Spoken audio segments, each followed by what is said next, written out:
Salam dari HKBP Kernolong, HKBP tertua di Pulau Jawa.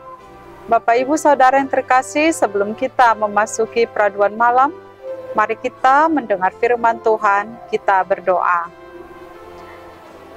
Sungguh kami bersyukur ya Allah ya Tuhan kami, pada saat ini Engkau masih memberkati kami, memberikan kami kesempatan untuk bersekutu dengan Engkau, mendengarkan firman-Mu pada malam ini. Ya Allah Tuhan kami, berikan kami pengetahuan, hikmat, agar kami dapat mendengar dan mengerti firman-Mu. Dalam nama anak-Mu Yesus Kristus kami berdoa. Amin. Firman Tuhan yang menjadi renungan bagi kita dari Roma 12 ayat 1 hingga 21, ayat pembimbing renungan ayat 9. Begini firman Tuhan. Hendaklah kasih itu jangan pura-pura, jauhilah yang jahat dan lakukanlah yang baik. Demikian firman Tuhan. Kasih jangan pura-pura.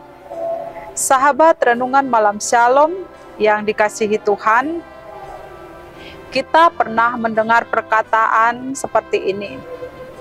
Dalam syair lagu juga mungkin dikatakan, dunia ini hanyalah panggung sandiwara.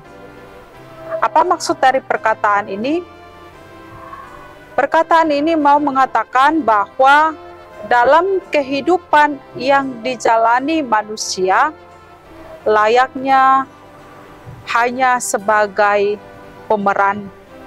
Ada yang perannya sebagai orang yang benar adanya, dan ada juga yang berperan dengan peran yang berpura-pura.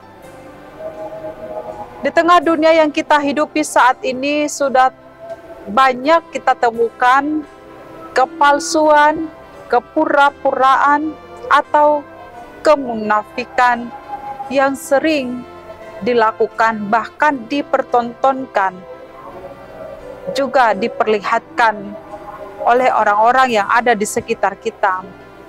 Kita melihat, menonton mulai dari film atau berbagai pertunjukan-pertunjukan drama dan sebagainya. Kita dapat menemukan di sana berbagai macam kepalsuan dan kemunafikan. Namun tidak jarang juga dalam kehidupan nyata, kepura-puraan atau kepalsuan, kemunafikan pun benar adanya terjadi dalam setiap tindak perbuatan kehidupan manusia. Bahkan mungkin juga hidup atau dihidupi oleh orang-orang yang mengaku dirinya sebagai orang Kristen. Contohnya, dia yang mengaku sebagai orang Kristen, namun masih hidup dalam kepalsuan atau kepura-puraan. Dia aktif di gereja, suka menghadiri kegiatan atau pertemuan-pertemuan pun acara rohani. Juga dalam praktek kehidupan, kelihatannya dia baik, atau boleh katakan dia alim, mengikuti segala perintah Tuhan, namun ternyata dia bermuka dua. Artinya ketika berhadapan dengan orang, dia kelihatannya seperti orang baik, berpura-pura berlaku, berbuat baik, tetapi ternyata di belakang tidak sesuai dengan apa yang dia tunjukkan.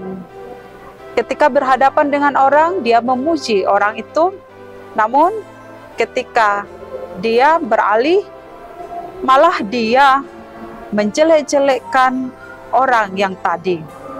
Ini namanya hidup yang ditutupi dengan kepura-puraan, hidup dalam kepalsuan. Hidup dalam kepalsuan ditandai dengan bermuka dua. Mengapa terjadi demikian?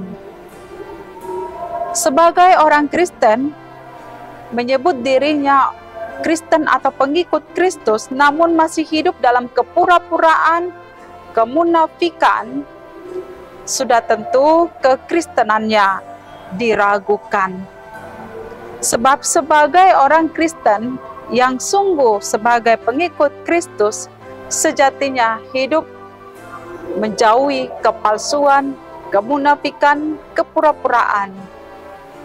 Dia hidup dalam ketulusan dan kemurnian dalam setiap sikap dan perbuatannya.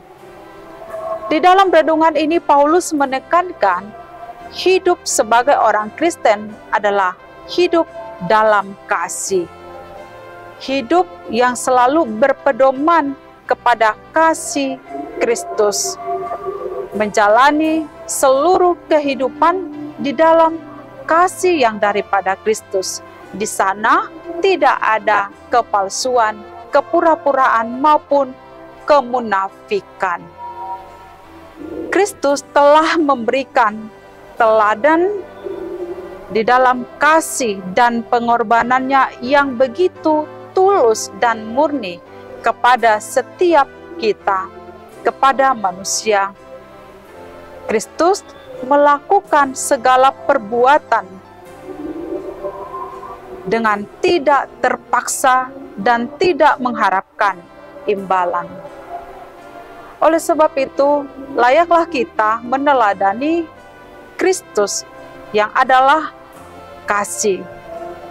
Kasih tidak berpura-pura, kasih yang tidak munafik dan tidak ada kepalsuan.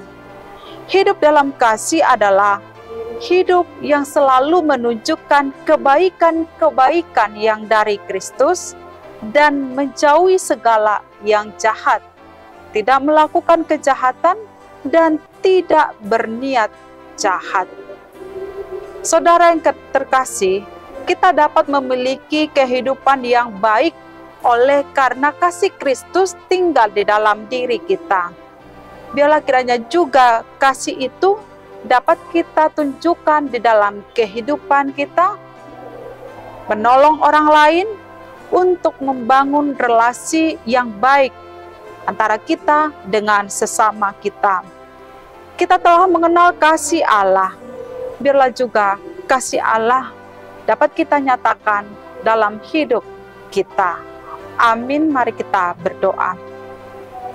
Terima kasih ya Tuhan yang telah menyatakan kasih-Mu dalam hidup kami, kasih yang tulus dan murni. Biarlah kami juga mampu menyatakan kasih-Mu, jauh dari kemunafikan, kepura-puraan, ataupun perbuatan jahat.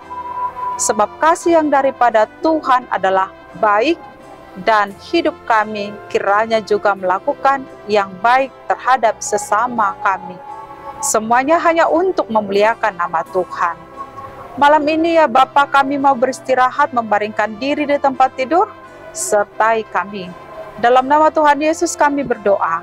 Anugerah Tuhan Yesus Kristus, kasih setia Allah Bapa, dan persekutuan dengan Roh Kudus menyertai kita sekarang sampai selama-lamanya. Amin.